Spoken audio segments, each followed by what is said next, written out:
you just one more minute. I want to give some more time for people to show up.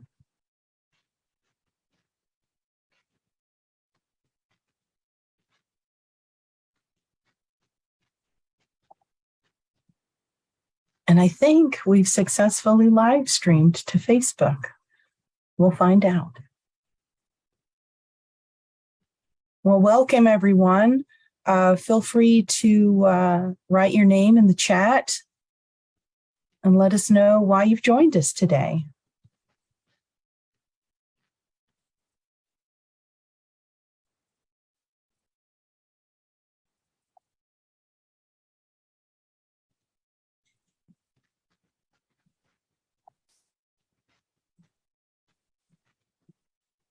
Yes? It looks like the chat is disabled on my computer. Oh, okay. We'll try to fix that. Thank you.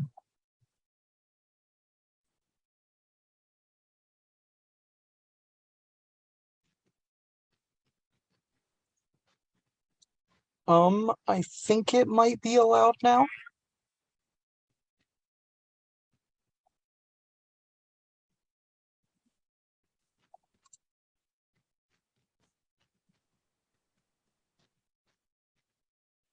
How's that?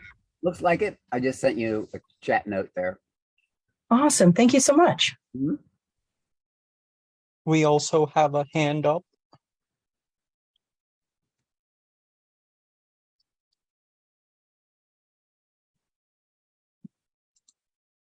All right. Well, we're going to get started. Was there anything else? Montalto, everything all good?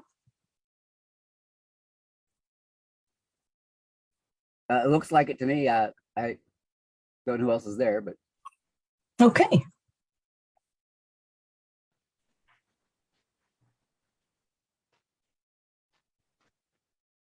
All right, I'm going to get us started. Thank you, everyone who's come to join us today. It's good to see you here, Courtney. It's good to see you here, Kim and Norman.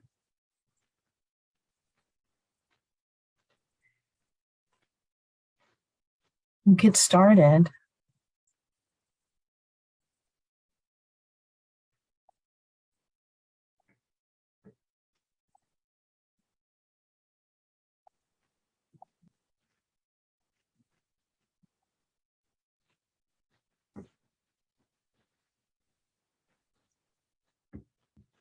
All right.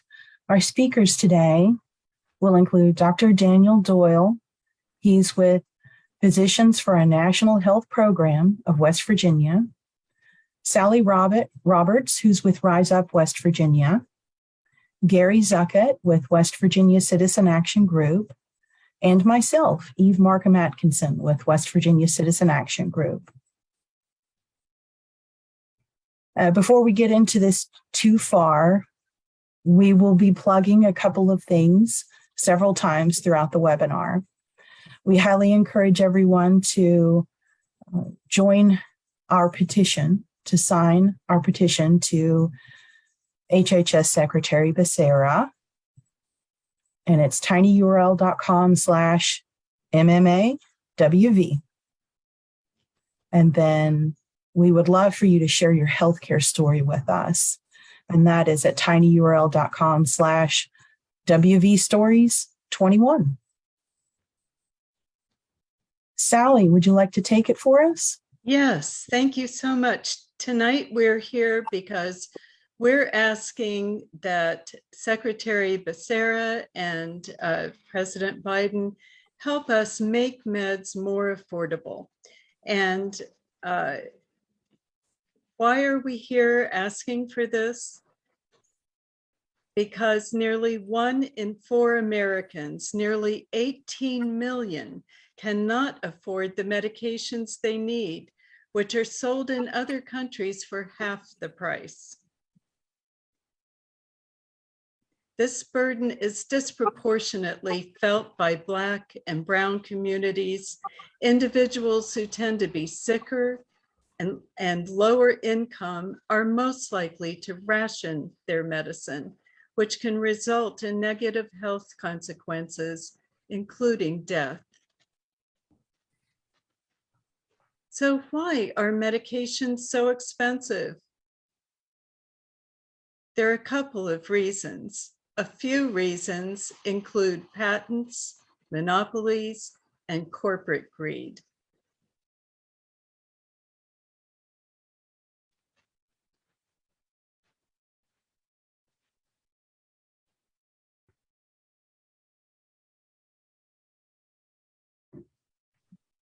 Take it away, Gary. Okay, I will. I guess what I'm here to do is talk a little bit about the Make Med Affordables campaign. And this Make Med Affordable campaign, it's a coalition project at the national level between People's Action and dozens of organizations around the country. Some of these organizations driving this project include People's Action, like I said, the Action Center on Race and the Economy, the Center for Popular Democracy Fund, Indivisible, Prep for All, Public Citizen, Social Security Works, and T1 International. And you can find out more about this campaign at makemedsaffordable.org. And why does this coalition exist? Basically to address the abuses that the pharmaceutical industry is doing to us, and to ensure that people can access and afford their prescriptions. In our nation, the prescription drug corporations continue to raise prices on our medicines that are already too expensive for many people to afford. Households face impossible decisions such as whether to buy groceries or pay for a prescription. In fact, 1 in 4 Americans report rationing a medication due to cost. And these high prices persist because of the monopoly power of drug corporations. And these corporations are making money on the taxpayer's dime. The National Institute of Health spends $40 billion in public funds on research and development a year. And then the drug companies turn around and patent these drugs and charge high prices for them. In fact, the recent Newsweek article really showed that the drug companies are the most profitable companies in America. In between 2000 and 2018, they took in $8.6 trillion in profits. And they also hire an army of lobbyists in Washington, D.C. just this year in pushing back against the prescription drug negotiations that was in the IRA bill. They spent over $100 million this year lobbying against the passage of that legislation that would just merely allow Medicare to negotiate for prescription drugs the way that the administration for veterans already does. So, pharma has a really big reach and a lot of influence in Washington, and that's why we're, working with this national coalition to get the Biden administration to take things into their own hands and not wait for Congress. Thank you. Thank you so much, Gary.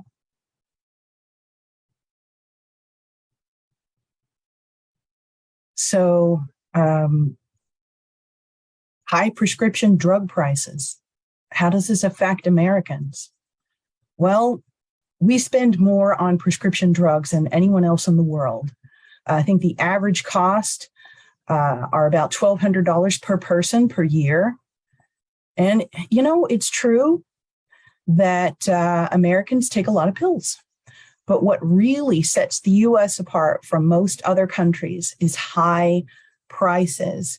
Cancer drugs in the U.S. routinely cost $10,000 a month. Even prices for old drugs have spiked as companies have bought up medicines that face no competition and boosted charges. While private insurers and government programs pick up the biggest share of the bill, high drug costs are ultimately passed on to members of the public through the premiums they pay to keep their insurance policies active and through the taxes they pay to the government. In a February poll, nearly a third of respondents said a candidate's position on lowering drug costs was the most or among the most important issues influencing their vote in the November general election. 1 in 3.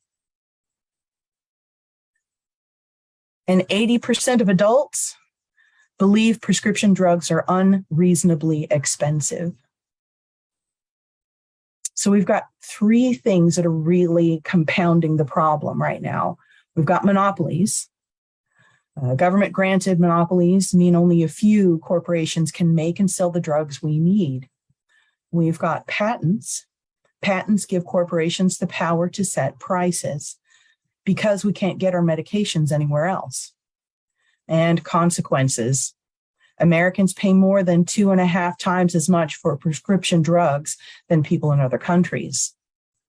So how are we going to solve the problem of high prescription drug prices? Well, one tool in our toolbox is compulsory licensing. Compulsory licensing through march-in rights and executive action. The primary objective of this campaign is to urge Health and Human Services Secretary Xavier Becerra to make meds affordable. How can he do this? Well, the federal government has the authority under existing law to authorize price-cutting generic competition with expensive patented drugs. Such a step can decrease cost while increasing supply of a drug. 8 in 10 voters support breaking patent monopolies to reduce drug prices. 8 in 10. People's Action recently published a roadmap that provides more detail about the options available to Secretary Becerra and the Biden administration. And we can provide those links with a copy of this presentation that we'll post online hereafter, and we can make sure to email it out to you, no problem. So they have 2 options here. The Biden's administration's executive powers can help to make meds affordable. The first is the government patent use option. The government has the authority to use any patented invention in exchange for reasonable compensation. Existing law, they can do it, and they have done it. March-in rights allows the government to introduce additional producers when the patents on a medicine resulted from government funding. And as we mentioned in a previous slide, the NIH provides a lot of research funding for a lot of these corporations. You know, they apply for the grant, they get the grant, they do the research. So they have resulted, these patents have resulted from government funding. So we have options there as well. So President Biden and Health and Human Services Secretary Becerra can do this right now without Congress. I know you're all home by yourself right now. Raise your hand by yourself. Nobody needs to see you, but raise your hand if you think that Congress is going to get it done right now. I'm guessing there's not a lot of hands up right now.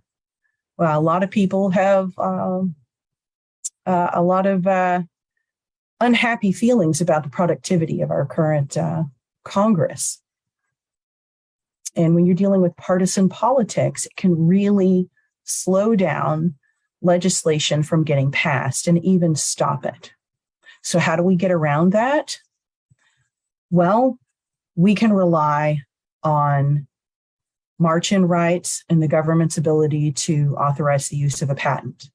We can do that right now without Congress. That's the big deal right there.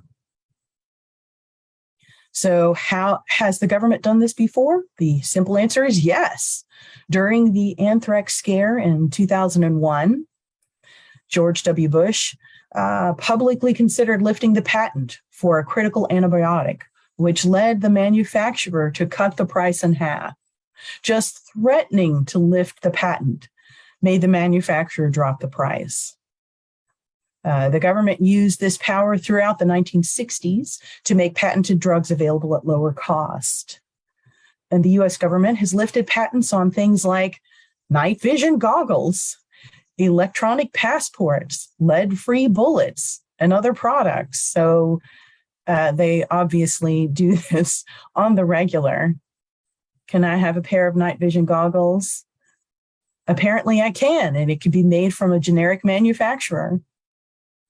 Here's another big thing. In 2017, Louisiana's Secretary of Health began simply to explore whether she could ask the federal government to lift the patent on hepatitis C cures. With that put power in her hands.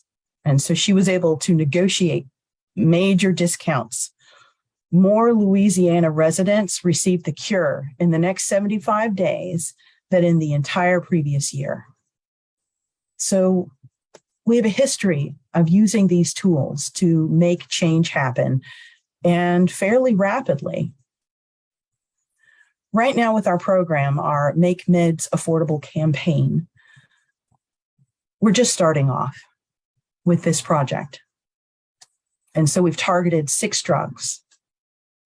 The 6 drugs are Xandy, which is a prostate cancer medication, Paxlovid, which is an antiviral for dealing with COVID-19, Epclusa, which is a medication for hepatitis C, Descovy, which is an HIV medication, Symbicort, which is a medication for asthma, and insulin.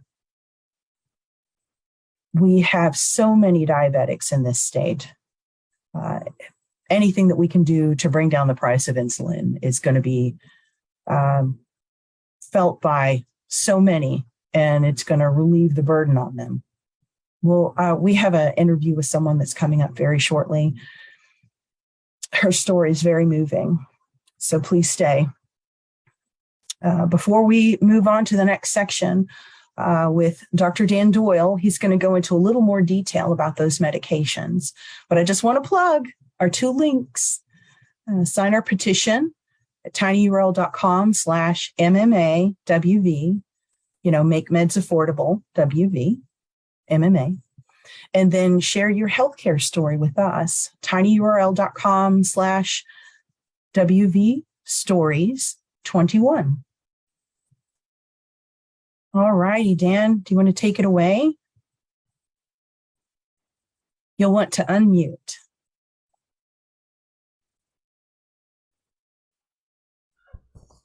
Thanks, Eve.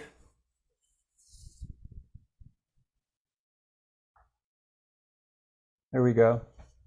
So my job is to just talk a little bit about the 6 different drugs or drug categories that Eve just spoke to you about. But before I do that, I want to just comment on a couple of things I've heard so far. So I'm a family physician. I practiced at New River Health Center, which is a federally qualified health center, a community health center here in Fayette County. I live in Fayette County. And I served as a family physician there for over 40 years and only just retired this year. And one of the things that I heard was the point that even old medicines, even sort of established old medicines, have been bought up by companies and then the price is raised. And this is one of the things that most shocked me over the last 10 to 15 years of practice. When there would, and an example I can think of is a medicine called colchicine, which was a gout medicine. This was an extremely inexpensive generic medicine, cost probably $3 or $4 for a course of treatment, which was just a few pills when a person was so miserable with a swollen, painful toe that they couldn't walk. And we saw that medicine. What happened was the company that was making the generic stopped making it. And so it was only available back to the company that was making it by brand. And that medicine, which was the first line medicine for gout, became virtually unavailable. It went from like $3 or $4 to $100 just overnight. And so we basically stopped using it. Another infamous example here in West Virginia is the way that Mylan Pharmaceuticals got hold of EpiPen, which was an immediate emergency life-saving medicine that was used for many children and adults who had life-saving reactions, life-threatening reactions to bee stings. And so people who could literally die in minutes from a bee sting would use this EpiPen to self-inject. And that, I forget the price, but it went from in double figures to triple figures. And that was courtesy of Heather Bresch, who was running Mylan at the time, and later moved it offshore to the Netherlands to not have to pay taxes. So that's one thing I wanted to point out. The other thing is that we've been talking about patents, and Eve explained how one of the things that the government has the ability and authority to do right now is to march in on patents. The way patents work now is that when a drug company brings out a new drug, they have 17 years that nobody else can make that drug. Only they can make that drug. It's on patent, so you can only get the brand of that drug. So, for example, when Lipitor first came out, or when these Hep C drugs that we're going to talk about first came out, they were only available as brand drugs, and so they had 17 years before any other generic manufacturer could make these for a more affordable price. And so they always took advantage of that exclusive rights, that monopoly to set prices high. But in the last 10 years, there has simply been no bounds. It used to be that an expensive drug was $100. Now an expensive drug can be $1,000 a dose. I mean, it's totally out of this world. It's crazy. And yet, the way the laws stand, they're getting away with it.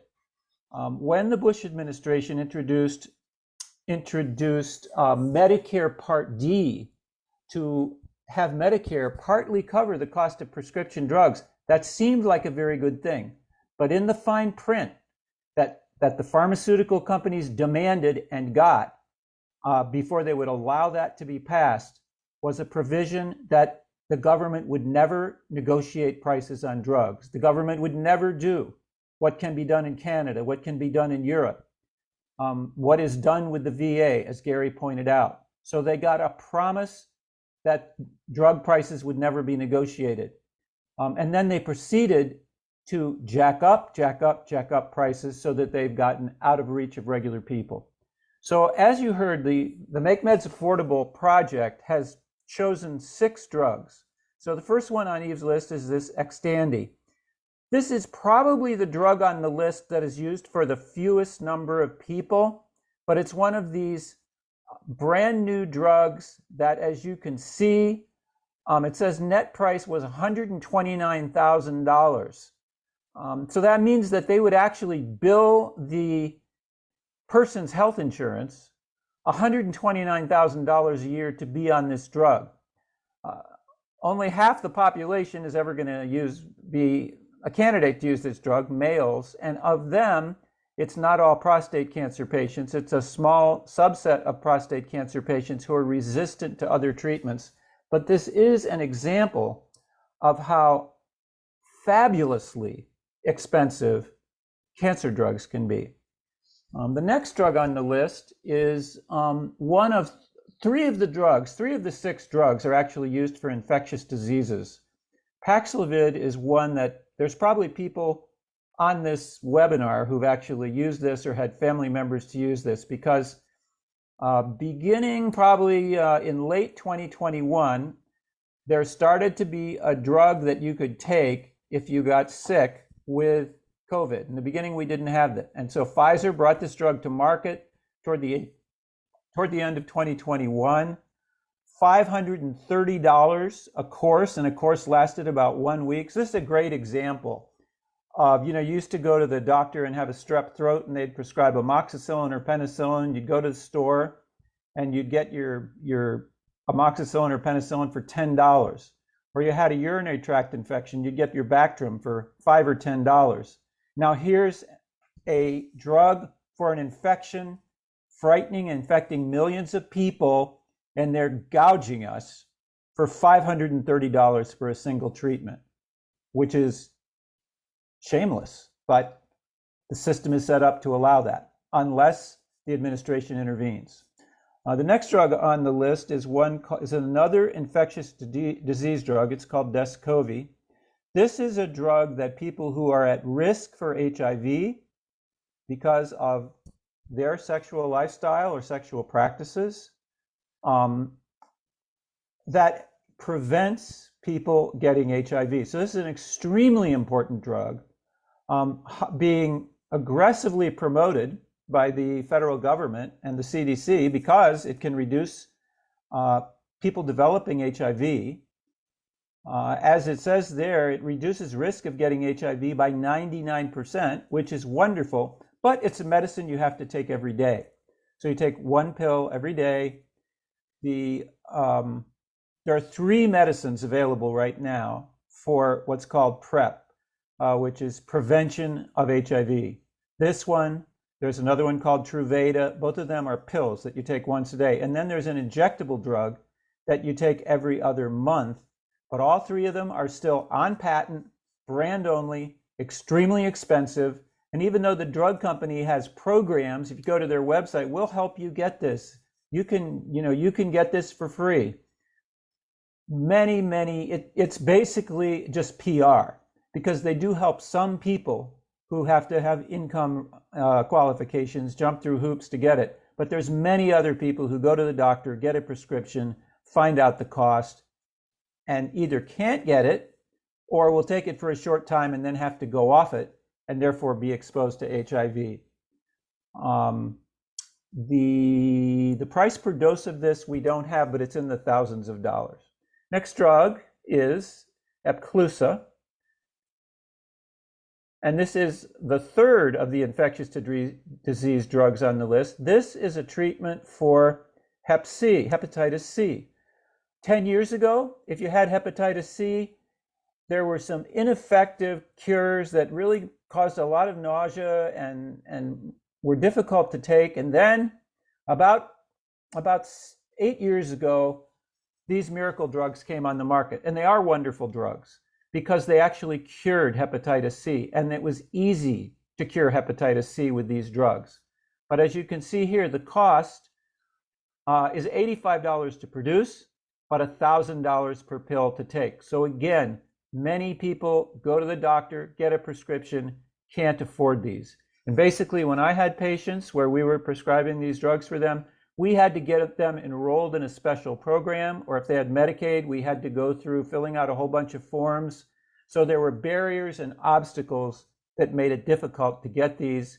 And the reason for creating barriers and obstacles is that some people just give up, and they did. Next drug on our list is a medicine that many millions of people take. This has been one of the most profitable drugs of all time, Symbicort. This is an asthma medicine, but lots of people with chronic obstructive pulmonary disease or black lung are prescribed this medicine. It's a medicine you take every day, all the time, to prevent asthma attacks. It's a very effective medicine. It's a combination drug of a cortisone type of medicine and then a bronchodilator type of medicine in a single puff. As you can, and these inhalers, and there's different varieties of this type of inhaler. Symbicort is just one. Advair is another example. Dulera is another example. There's about 5 of these on the market, 5 brands on the market now. To my knowledge, even though these have been around for 20 years, it's still almost impossible to get a generic form of this, which is crazy. And from the very beginning, this really price tag shock first hit me with these medicines when I was prescribing these medicines because this is what was indicated, this is what was in the guidelines, and people were saying that medicine costs $300. I couldn't believe it, but that's the case. So Symbicort is a type of patented asthma medicine that many, many people take and need, and there's no affordable generic variety of this or of any of the other ones. And the final one is insulin, and most people here know the story of insulin. And again, this is one where we just saw the price. We have hundreds of people on insulin. And in this case, instead of talking about a single brand medicine like Symbicort or Epclusa, we're talking about a category of medicine. And there are 30 or 40 different insulins, that more and more insulins keep coming on the market. And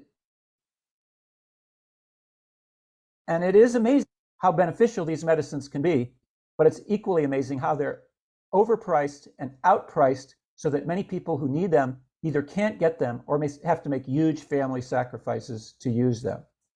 So those are the 6 medicines that MMA is targeting. I just wanted to look at one more slide here. Eve actually might have already shown this slide, which shows how insulin prices kept going up and up and up and up. And for people like me who are practicing, we just couldn't believe it. It was shocking to us. How is it that a medicine that isn't costing any more to the manufacturer can double, quadruple, triple, quintuple in price for so many people who could barely afford food or gas? One more slide I wanted to show. Probably the main thing about this slide, just look at the graph on the left, and it shows you graphically what's happened to the price of insulin. I mean, the ones at the bottom, they're going up too. They're doubling or tripling. This one's going up tenfold. Next slide. A nice way to illustrate this is this slide that comes from one of our Physicians for National Health Program slide shows. The price is wrong. The bottom is the price of one of the most common insulins prescribed today, Lantus Solostar. It's a long-acting insulin, lasts 24 hours, $373, and since this slide was made, it's probably gone up, compared to $64 in England, $67 in Canada, and you can see the other prices in, I think that is Australia, Germany, and France. Next slide. And I wanted to show this slide because Gary already mentioned the lobbying that goes on. The pharmaceutical industry, it lobbies Congress more heavily than any other industry, and in 2021, $352 million spent on lobbying their products. No wonder laws are passed that say drug prices will never be negotiated. This is one of the best examples of the extent to which lobbying controls, reelects, prevents reelection of Congress people to a huge degree. So I'll pass it back to you, Eve.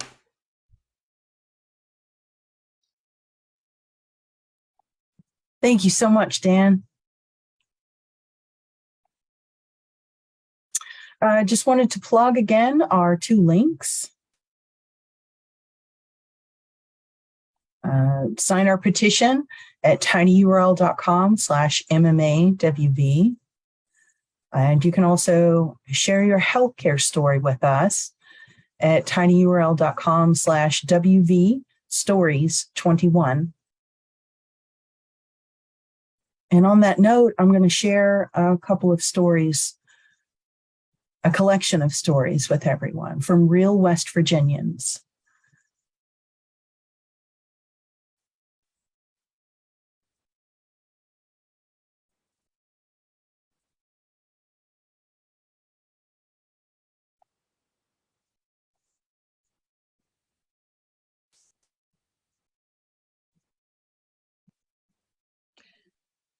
I would say that the access to healthcare and affordable medication not only greatly decreases one's quality of life, but also unquestionably reduces one's lifespan. I have 3 brothers that are now deceased because they did not have the ability to get the healthcare or medications they needed to keep them alive. I, at 55, have outlived 3 of my 5 brothers because they could not afford to have the medications they needed to keep them alive and to give them a quality of life. So the lack of access to medication, it actually not only decreases quality of life, but literally kills. So I really feel it is critical as a community, as a nation, that we do something to help make medications more affordable. I don't want to see my life snuffed out because I can't access my health care and I can't access blood pressure medication or diabetes medication. And I don't want to see that happen for others either. I will say, if I was talking to a politician, if he was a diabetic, doesn't he need his insulin? I don't know, because with my mental illness, I need my depression meds and my anxiety meds. So I guess I'm saying is, I want to live. That's all.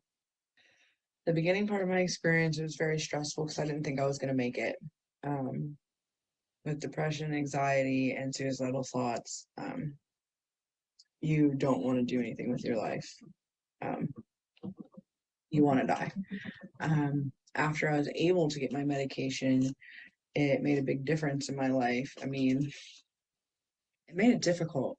Like I said, I've been pretty much high my whole life, and I'm 29 now, and I have 7 months, and it's because I was able to get all the medication that was prescribed to me. We're trying to live, and so aren't diabetics. It's the same thing. For a diabetic, insulin is to live. People with mental issues or depression medication and stuff is to live. So I had West Virginia state Medicaid so I could work. It was a program designed for the working disabled. It covered all of my medications. And then when I got a full-time job with the state, I received PEIA and had Medicaid as my secondary. The 2 injections I received as a trial after the Enbrel injection stopped working, then they cost $13,000 a piece. The insurance stated that they wouldn't cover that, and that was more than I made gross income in a full year. They expected me to pay that. Those injections didn't work, so we switched to another medication. It took 4 months for PEIA to approve that medication. They fought that medication coverage for 4 months, which decreased my ability to work. It increased the pain, increased the damage to my joints, and then eventually caused me not to be able to work. And now I've lost my PEIA and I'm back to just Medicaid. I was in a situation where I was suicidal, and my only option for treatment at the time was to take part in a clinical trial for a new medication. A lack of treatment probably would have been life-threatening for me at that period in time. And it was that treatment that allowed me to take the next step in building my life.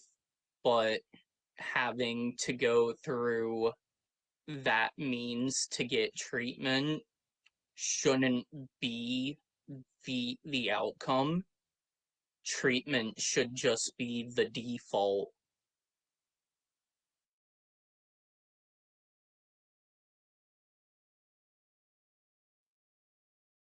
Those are some powerful stories by real West Virginians who are struggling to afford their medications.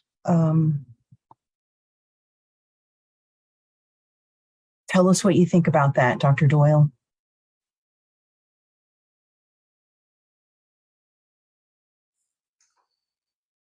What can I say? We hear those stories day in and day out, and we try to help people find other ways to get what they need. We have even though we are repelled by the drug company, we'll help you get your drug programs. We would help people fill out the forms so that they could get help with some of those medications. And it really is a matter of life and death for a lot of people, as the patients in your stories say.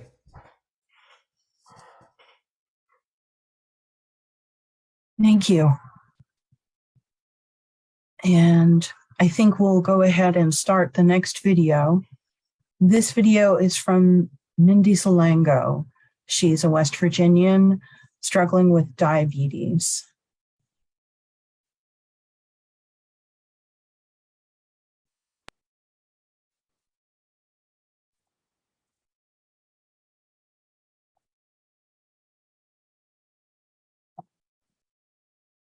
My name is Mindy Salango, and I live in Monongalia County, West Virginia.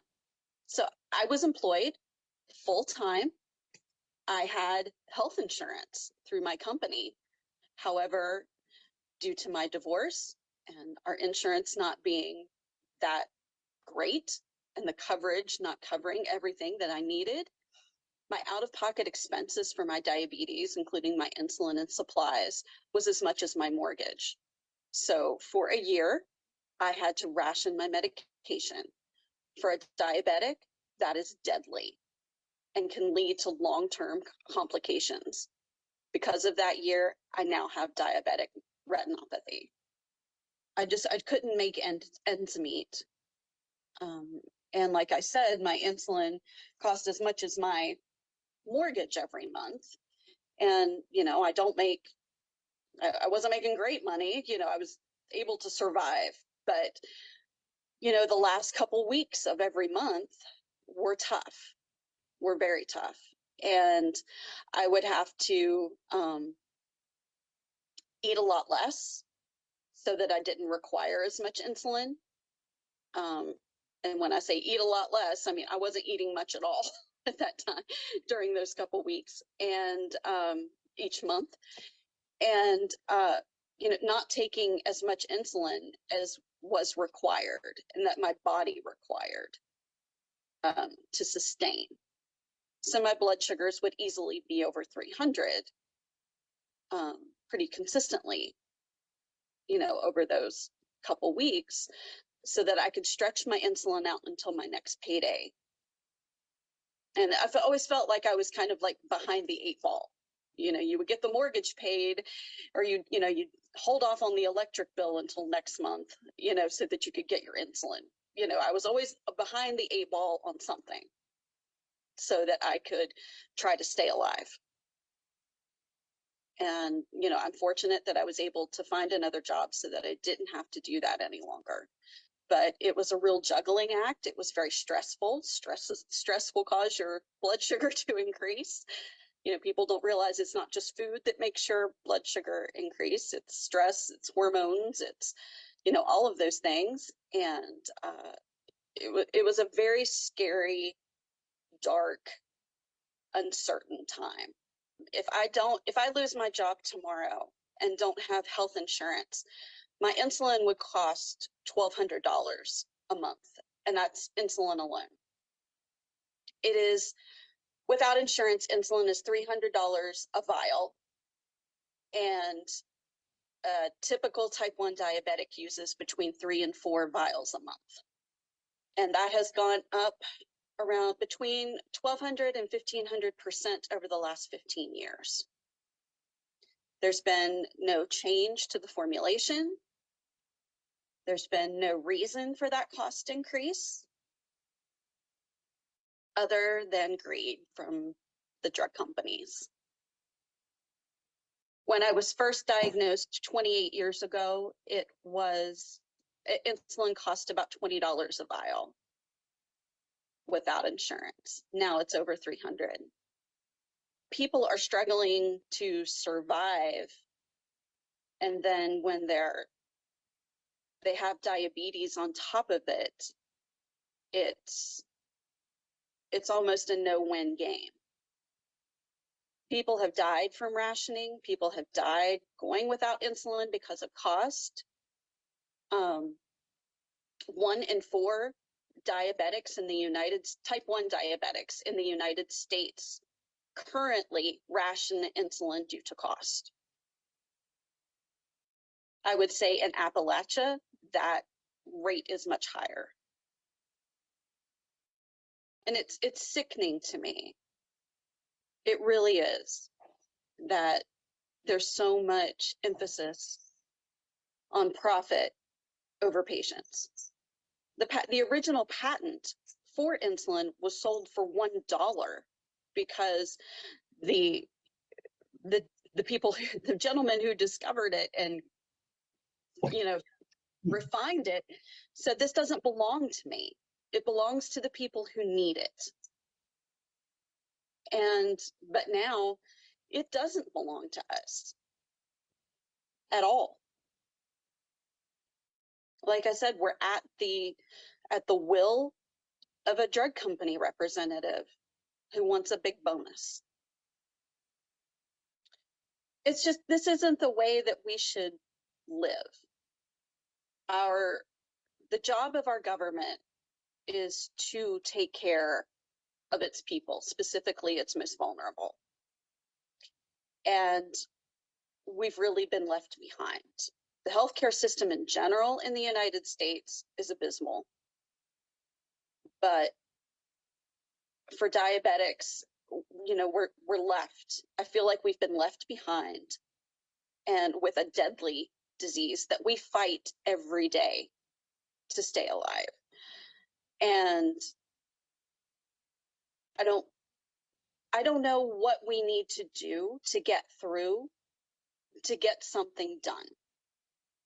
I don't know what else we can do. How many casualties of insulin rationing does it take for someone to say, finally, enough's enough? We've lost too many people to this.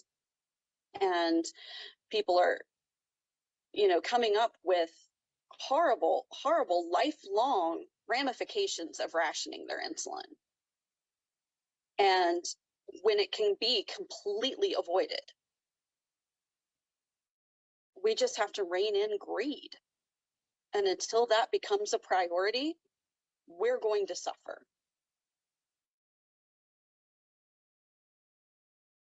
We have to rein in greed. And one of the ways that we can do that is by encouraging the Biden administration and Health and Human Services Secretary Becerra to use the government's authority to make use of patents and to relax exclusivity of patents so that we can have more manufacturing by more manufacturers of those drugs. And if we can increase supply, the price is going to go down.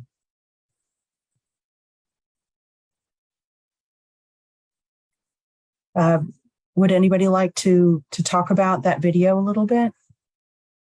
Any of our presenters? Well, one thing I would like to emphasize is that there are still far too many people out there without any insurance. And oftentimes we're talking about reducing copays to X amount of money. But those who are uninsured completely and have no access to Medicaid or other programs out there are left hanging and having to pay the full price of whatever drug is, you know, that they're facing. And I think her testimony to that, you know, if you're in between jobs or a life circumstance, just highlights how difficult it is. Also, you know, the fact that insulin, of course, you know, if you don't have what you need, you die, period. And in the first film, it also was quite striking to me because I also lost a sister who was working full-time in Washington, D.C., but was unable to find insurance at the time. No insurance would insure her because she had high blood pressure. And when she left to care for my mother, she was unable to afford the price of her blood pressure medicine and ended up dying. So I know the pain that this can cause, and there are far too many people in this country that are in need of health care that can't access it.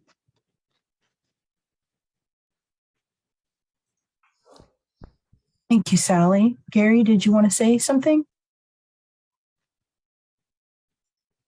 Yes, I just, Mindy's testimony just really hit a nerve and just showed how, inhumane this whole drug monopoly system that we have in this country is. It is a profits over people system, and it's something that this MMA campaign is asking the administration to take the reins and do something about. As we already said, the lawmakers in DC are hobbled by the lobbyists down there, high-paid lobbyists, and the campaign contributions to lawmakers. It's just really skewed public policy to the point where it's all about maximizing the profits of the drug companies and leaving the patients in the dust.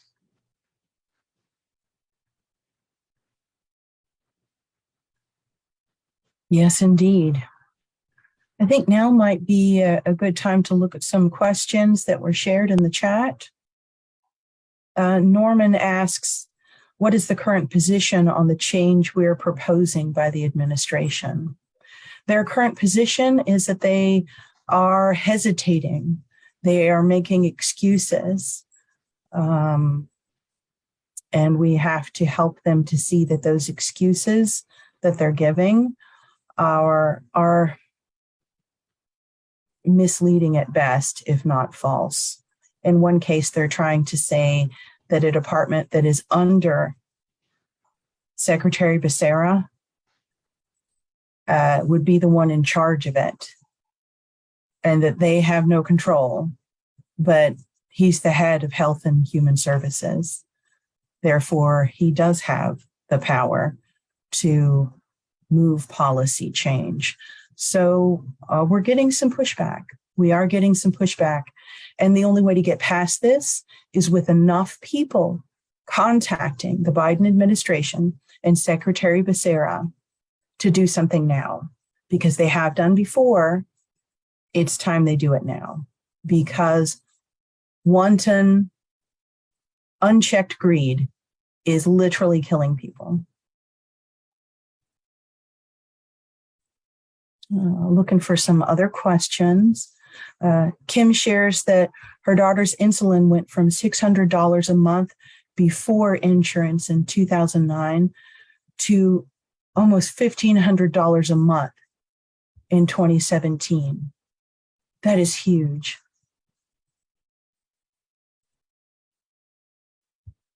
And like Kim said, unscrupulous profiteering. It also has affected the kinds of drugs that even if you're insured, that your insurance formulary will include these increased prices. So as was mentioned, that some people had been on a variety of types of the similar types of drugs, but they found the one that was able to work for them, because we're all individuals and our chemistry is all individual. They were unable to get that because the insurance company no longer had that in their formulary. I think that's, and part of the reasons they don't are these increased prices. So drugs that I've been able to get, such as Symbicort in the past, have been denied by the insurance periodically. So yes, it's a problem. Dr. Doyle, would you like to say anything before we wrap up? Yes, I would like to say something. When I was hearing Mindy Salongo talking and eloquently, and she was saying, what can we do? I'm part of a group called Physicians for a National Health Program, and we have a couple of people who are participating tonight who are actually four people, five people, six people, if we count panelists, who are participating tonight, who are part of PNHP in West Virginia. And basically, we have a vision which is improved Medicare for all. That would be similar, I'd like to say it's similar to Great Britain, to England, but it's probably what would be more similar to Canada. And under improved Medicare for all, medications would be covered. People would pay nothing for medicines. Medications are covered in Great Britain, in England. They're not completely covered in Canada, but under the Medicare for all legislation that's before Congress, they would be covered. So what we are working for, what we think the solution is improved Medicare for all, which would mean that the whole healthcare system was nonprofit. There would not be for-profit hospitals. The drug companies would remain as they are, but the healthcare system would be a nonprofit system.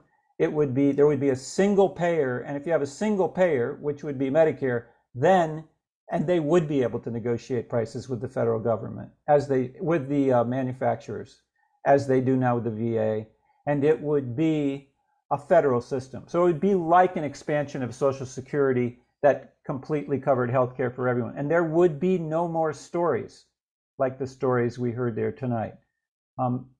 The Make Meds Affordable campaign is being done in the hope of a temporary improvement, but long-term, we need a single-payer, nonprofit, federal system that covers everybody, and that's what we are for, and there is legislation before Congress to do that, both before the Senate and the House of Representatives.